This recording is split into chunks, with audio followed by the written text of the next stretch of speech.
আসসালামু আলাইকুম রাহমাতুল্লাহি ওয়া বারাকাতুহু। সবাই কেমন আছেন? নতুন আরেকটা ব্লগে সবাইকে ওয়েলকাম জানাচ্ছি। আশা করছি আমার আজকের ব্লগটা আপনাদের কাছে ভীষণ ভালো লাগবে। শুক্রবারের ছোট্ট একটা ব্লগ নিয়ে আসলাম। শুক্রবারে কি কি রান্না করব, কি কি কাজ করব সেগুলো আপনাদের সাথে শেয়ার করব। আর আশা করব পুরো ভিডিও জুড়ে আপনারা থাকবেন, আমার সাথে ভিডিওটা এনজয় করবেন। আর অবশ্যই ভিডিও শুরুতে একটা লাইক দিয়ে ভিডিওটা দেখার আরম্ভ করবেন। কেন জানি না কেউ আমাকে লাইক দিতে চায় না। আমি সবার ভিডিওতে লাইক দিই, কমেন্টস করে, কিন্তু আমার ভিডিওতে আপুরা আসে কিন্তু আমাকে লাইক দিয়ে যায় না। আমার কাছে খুবই খারাপ লাগে। আর যারা নতুন আমার চ্যানেলে আসতেছেন প্লিজ আপনারা চলে যাবেন না, আপনারা থেকে যাবেন, আমাকে বন্ধ করে যাবেন। আমিও আপনাদেরকে গিয়ে বন্ধ করে আসবো ইনশাল্লাহ, কথা দিলাম। তো আজকে ডিম সিদ্ধ বসিয়ে দিয়েছি, চিংড়ি মাছ এনেছে, চিংড়ি মাছ বেছে নিয়েছি, গরু মাংস এনেছে, গরু মাংস কেটে ধুয়ে পরিষ্কার করে নিয়ে এখন এখানে বসিয়ে দিয়েছি প্রেসার কুকারে। তো আজকে রান্না হবে ঝাল গরুর মাংস, পোলাও আর ডিম আর কচুর শাক রান্না করব। সেটা আর এই ভিডিওতে দেখাবো না, সেটা একটা রেসিপি করেছি, সেটা নেক্সট ভিডিওতে দেব।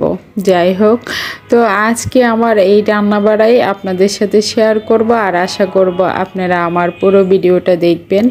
ভালো লাগলে অবশ্যই আমার চ্যানেলটি সাবস্ক্রাইব করে আমার পাশে থেকে যাবেন।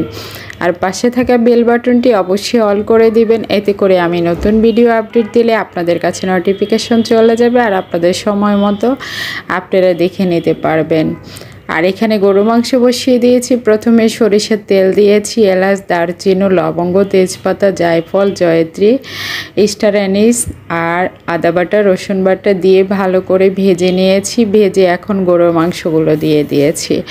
আমি এইভাবেই রান্না করে থাকি, এই রান্নাটা আমার কাছে ভীষণ ভালো লাগে।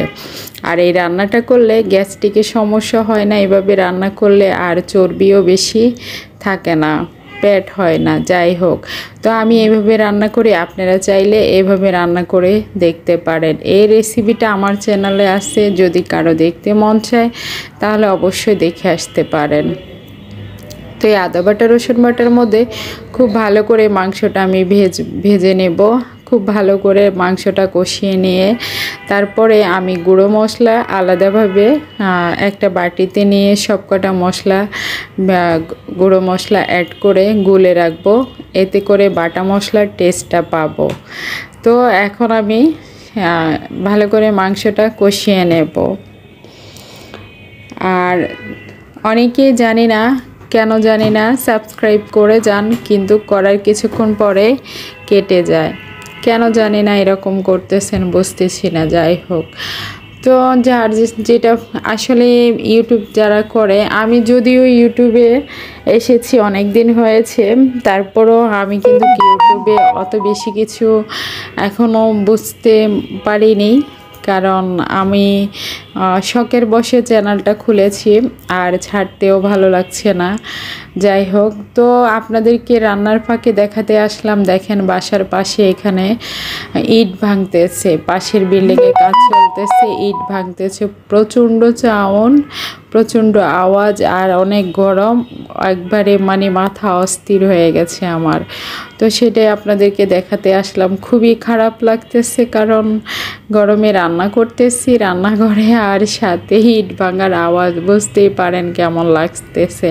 তো বারান্দায় আসলাম, বারান্দায় এসে সামান্য একটু শ্যুট করে নিলাম আপনাদেরকে দেখানোর জন্য।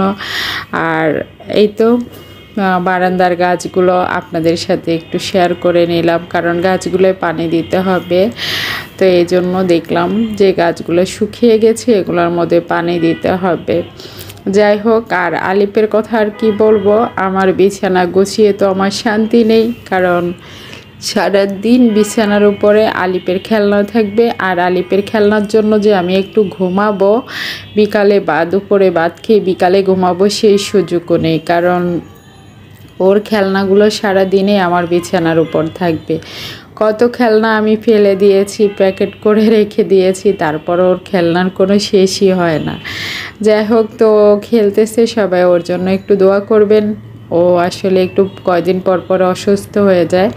সবার জন্য দোয়া করবেন যেন ও সব সময় সুস্থ থাকে, ভালো থাকে। আর সামনে ওকে মাদ্রাসায় ভর্তি দেব, যেন ও ভালোভাবে পড়ালেখা করতে পারে। সবার কাছে ওর জন্য একটু দোয়া চাচ্ছি।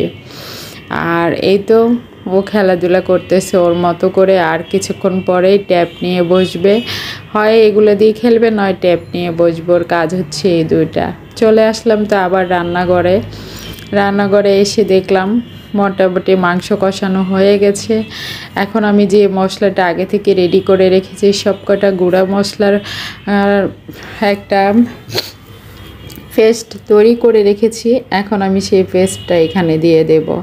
আর সাধারণত আমরা যারা গৃহিণী, আমাদের তো সারাদিনই কাজ থাকে, হয় রান্নাঘরে হোক আর বেডরুমে হোক, সব জায়গায় আমাদের কাজ থাকে। বেডরুমে গেলে দেখা গেছে বেডরুম গোছানো, এটা সেটা একটা না একটা করে থাকতে হয়, কাপড় চোপড় গোছানো থেকে শুরু করে। আর এগুলোই আমাদের কাজ, এগুলো করে আমাদের দিন শেষ করতে হয়।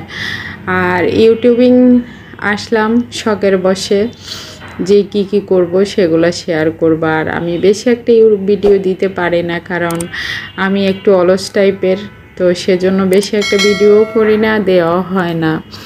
আর অনেকে প্রশ্ন করতে পারেন যে ইউটিউবে এতদিন এসেছেন লাভ কি? আসলে লাভ লস বুঝি না, কারণ আসলাম ভালো লাগতেছে, সবার একটা ফ্যামিলি পেয়েছি, আপুদের ভাইয়াদের অনেক সুন্দর সুন্দর কমেন্টস পাই, ব্যাস এইটুকুই ভালো লাগে। ওনাদের ভিডিও দেখি, সবার ভিডিও দেখি, সবাইকে মিস করি, তাই আবার ভিডিও ছাড়ে, ব্যাস ভালো লাগে এতটুকু। এরপরে কি হবে না হবে সেটা নিয়ে এখন আর ভাবি না। তো প্রেশার কুকারে মুখ লাগিয়ে দিয়েছি, ঢাকনা লাগিয়ে দিয়েছি। এখন আমি এখানে পোলাওটা বসিয়ে দেব আর পোলাওটা করে নেব। গরু মাংসটা তো প্রেশার কুকারে ঢাকনা লাগিয়ে দিয়েছি, সেটা হতে থাকুক। আর এখানে পোলাওর জন্য ঘি দিয়ে দিয়েছি, সাথে গরম মশলা দিয়ে দিয়েছি আর পেঁয়াজটা ভালো করে লালচে করে ভেজে নেব।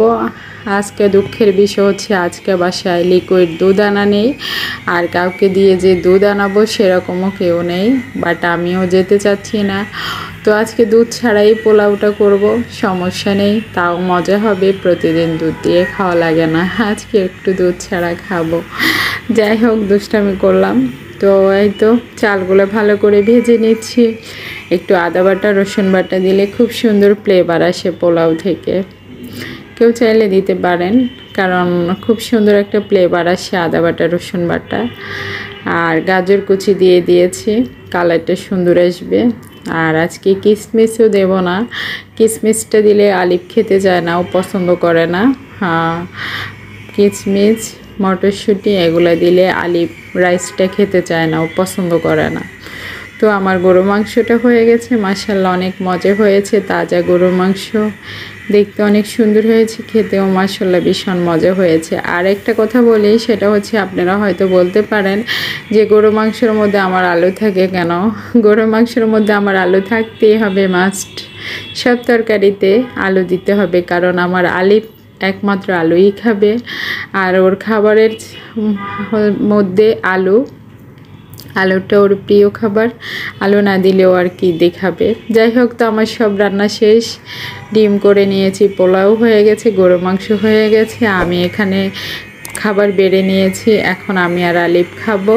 তো এই তো আমি আর আলিফ খাওয়া দাওয়া করবো। এরই সাথে আজকের মতো এখানেই বিদায় নেব। যেতে যেতে আবারও বলছি, চ্যানেলটি যারা এখনও সাবস্ক্রাইব করেনি, প্লিজ আমার চ্যানেলটি